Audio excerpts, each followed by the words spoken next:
जय जगन्नाथ। देशी टका देशी पिला आज पूरा देशी रूप से भावुवे ए खरा बेलिया पिलाटी कौटी ये हूँ बैगण लगी देखिपे बाड़ी में केते सुंदर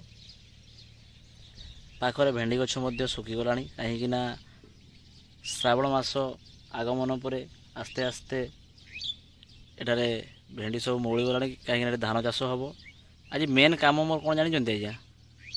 आज मेन काम हूँ धान तोड़ा पड़ी जोटा कि आप आगु देखी थे न करेंगे तो ये बस सब जो सब कुचुर मुचुर चटिया धान जगी मो नटिया तो ये मैंने घोड़े ये सब आवाज करी खेदा जी कि देखो मुझे जोर पार्टी कली फिर भी से जो बसी से जाऊनी खेदेबा फाइनाली उठा पड़ो बहुत चलाक आज्ञा आप भावे से उड़ीजे पार्टी करदे ना आज्ञा से कौन कहते घर चटिया ठू सान टुई चटिया एत मात्रा होती देखिए बोलू यही सब गचरे रही चुई चाई हो देखूँ से बस ये दांडे पूरा समस्ते ये गछ मूल तार मु बस ये चप्पल को पारी चप्पल पकईकि आराम बस कौन करी आज्ञा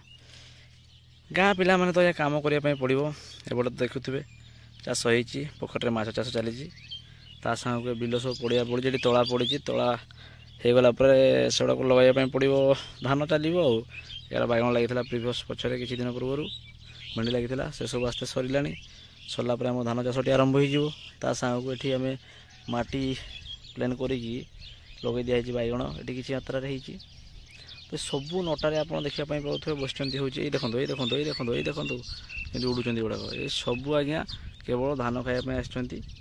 बाड़ी को सफा करेंगे कहीं धान तक सफा हो मेन कारण हूँ सहीटा देखो क्या सुंदर सुंदर तली यहाँ है कथा आप जानते ना देखो भेंडी बैगण चाष होता पुणी आगे लगे जाइए 100 टका आज बैगण किलो देखिकी फाइनाली मु टाउन छाड़ी पलि आसी गाँ को बैगण चारा लगे दिखाई फलने बिका मु फाइनाली 50 टका किलो देवी समस्त को ठीक अच्छे जय जगन्नाथ। यहाँ देखा दूसरी हूँ पिंपड़ीवास धान धान टी गजा हो पकाई तला जोटा कि पायस हो बासुमती राइस जो आम कहे एपटे स्वर्ण धान पड़ी टिके गजा है देखु टिके हल्का हल्का गजा हो न जगिले सब खाई सारे।